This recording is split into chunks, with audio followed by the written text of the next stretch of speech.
Estava preparando um post sobre as evidências da ressurreição de Jesus. Mas encontrei algumas dificuldades em juntar todos os 4 evangelhos para reconstruir o evento. Percebi que isso era apenas a ponta do iceberg. Aquela manhã de Páscoa foi muito movimentada, com pedras rolando, anjos aparecendo e pessoas indo e voltando da cidade até o túmulo. Então parti de algumas pressuposições. Todos os 4 relatos dizem a verdade. As coisas estão bem confusas. Os versículos de 9 a 20 de Marcos 16 não são do relato original, por isso não peguei em consideração. Os discípulos e as mulheres estavam no cenáculo. Do cenáculo até o túmulo são 10 minutos de caminhada e 7 minutos de corrida. As mulheres saíram do cenáculo hipoteticamente às 5 da manhã. Posso estar errado? Se sim, por favor me avise. É sábado à noite antes da Páscoa, provavelmente em abril de 33 DC. Jesus está morto. Seu corpo está envolto em roupas e listras. Ele está enterrado em uma tumba perto do lugar chamado Caveira, em Jerusalém, onde foi crucificado. A tumba está selada e guardada por guardas romanos. Eles têm ordens de Pilatos para vigiar o túmulo porque aqueles discípulos malucos querem roubar o corpo e dizer que ele ressuscitou. Eles eram loucos o suficiente para seguir um carpinteiro maluco que afirmava ser Deus. Também eles eram obcecados por artesanato em madeira. Os discípulos estão no cenáculo onde poucas horas antes tiveram a última ceia com ele. Mas agora Jesus está morto, o jogo acabou, eles pensaram que ele era o Messias. Eles pensaram que ele teria libertado Israel dos romanos. Eles pensaram que ele iria terminar de montar os móveis novos do cenáculo. E aqui estão eles, desnorteados, assustados, escondidos e trancados dentro de casa. Eles o abandonaram. Pedro negou 3 vezes. John o viu morrendo. Eles não sabem o que fazer. Os líderes judeus irão procurá-los. Os líderes judeus vão persegui-los nas ruas. Os líderes judeus vão fazer prender eles. Os líderes judeus vão colocar eles na prisão. Os líderes judeus vão matá-los, ou pior. Os líderes judeus vão confiscar os seus móveis. Talvez Pedro, Tiago e João vão voltar a pescar. Talvez Mateus vai abrir uma empresa de contador. Talvez todos eles juntos vão abrir uma marcenaria. Eles se lembram quando, depois de uma de suas parábolas, olhavam um para o outro sem entender nada. O que ele queria dizer? Eles geralmente não entendiam nem a metade de suas palavras. Pedro e Tiago estavam se lembrando daquela vez em que Jesus ficou sem pão querendo alimentar 5.000 pessoas. João tinha esquecido o pão e Judas o cartão de crédito. Então Jesus teve que fazer aquele pão sozinho. Depois os fariseus estavam querendo vender um fermento para ele, mas o valor estava absurdo. Ninguém enganava Jesus. Fique longe desse acordo. Ele havia dito aos discípulos. Ele era um cara estranho, mas fazia tantos milagres. Eles tinham visto os cegos voltarem a ver, os paralíticos se levantarem e andar, os mortos voltar à vida. Quem diria que tudo isso terminaria assim?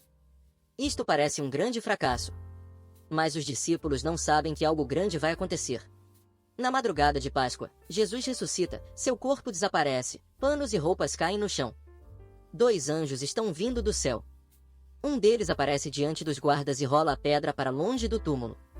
A terra treme. Os guardas ficam irritados de tanto barulho. Um deles diz: "Ei, estou tentando tirar uma soneca aqui." Outros pegam todas as moedas da mesa, pois estavam jogando pôquer. Mas espere. E um anjo. Um deles pensa de estar no show de Silvio Santos. Não, não é. Os guardas agora estão congelados. Então o anjo desaparece. Quando o choque passa após uma troca de cuecas, eles entram no sepulcro. Está vazio, o corpo desapareceu. Isso é ruim para eles. Como vão explicar tudo isso? Pilato vai matar eles. O que fazer agora? Um deles sugere uma fuga para o México. Essa é uma boa ideia. O problema é que o México ainda não foi descoberto. É melhor ir aos sacerdotes. Eles têm mais influência. Eles os protegerão. Os discípulos e as mulheres passaram a noite no cenáculo. Ninguém está dormindo. Eles têm que terminar de ungir Jesus. Eles têm que fazer isso por ele. Mas os discípulos estão com muito medo de ir lá fora. E melhor eles esperarem até que as coisas se acalmem. Como eles podem ser tão egoístas? Esta é uma tarefa para as mulheres. Elas saem de casa e perguntam uma outra: essa pedra é tão pesada. Quem nos ajudará a remover ela? Algumas delas acham tão triste os discípulos não ter coragem de ir e dizer adeus ao seu amigo e líder. As mulheres estão assustadas, mas não deixam o medo parar elas. Às vezes as mulheres são mais corajosas que os homens, a menos que esteja lidando com um rato. Alguns minutos depois, os guardas saíram do túmulo e estão batendo na porta dos sacerdotes. Eles vão aceitar suborno para mentir sobre o acontecimento. A outra opção é morrer. Assim, parece que o dinheiro não é tão ruim para eles. Os sacerdotes estão muito preocupados. Se a notícia da ressurreição vazar, eles vão perder seus empregos. Talvez o governo romano possa oferecer-lhes um plano de aposentadoria antecipada. A boa notícia é que eles não vão precisar mais usar aqueles chapéus engraçados. Um deles sugere uma festa de karaokê para relaxar do estresse. Eles vão perder o emprego e depois escorregar numa casca de banana. Uma de cada. Em 10 minutos as mulheres estão diante do túmulo. Elas dizem, graças a Deus. O túmulo está aberto, não precisamos mais rolar a pedra. Mas... espera. Quem rolou a pedra? Elas entram. Isso é assustador. O corpo sumiu e as listras estão no chão. Elas acham que alguém levou o corpo. Mas se for assim, por que removeram os envoltórios? Se fosse hoje, poderíamos pensar em um psicopata, mas naquela época era muito improvável. Madalena é a líder das mulheres. Ela decide de ir logo contar aos discípulos, algumas mulheres a seguem até lá. Mas isso é um mistério. Onde está o corpo? Algumas mulheres estão no túmulo, procurando por detalhes.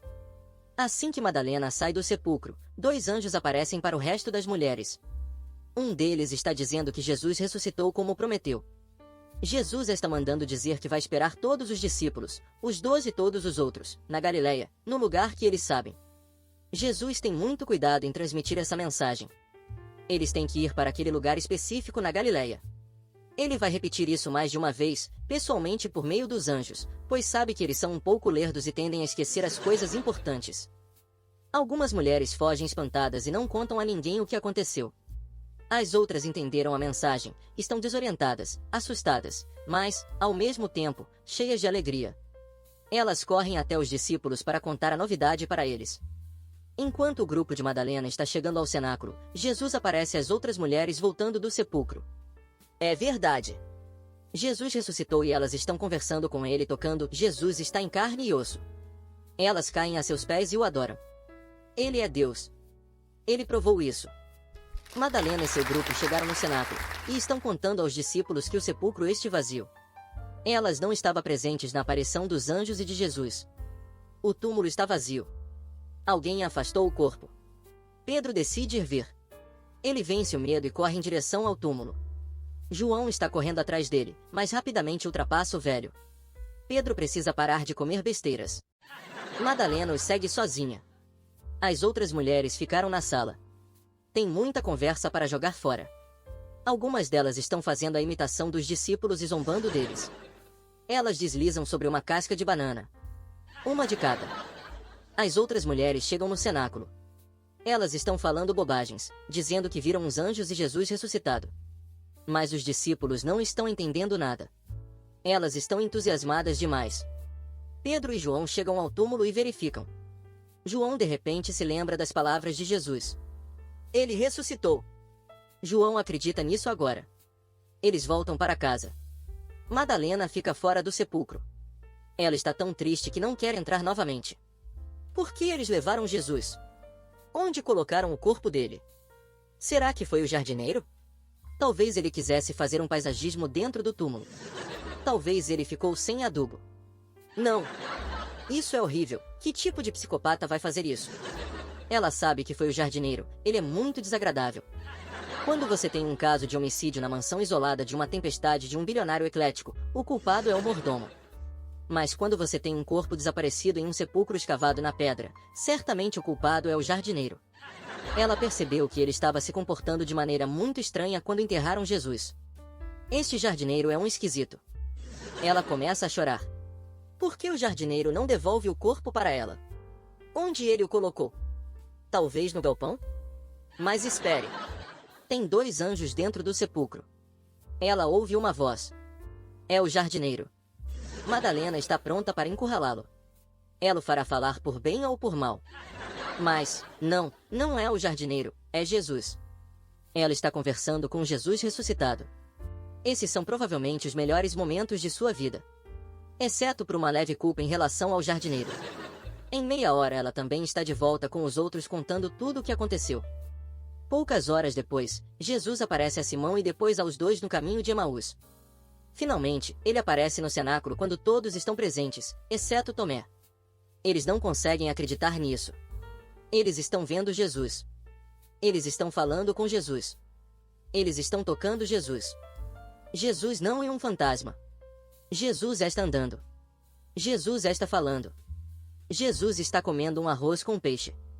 Espera, aquele é o prato do Tiago. Então, na minha opinião, foi assim que aconteceu, exceto pelas piadas. Jesus ressuscitou de verdade. E no próximo post mostrarei algumas evidências históricas. Essas coisas realmente aconteceram. saveblog.com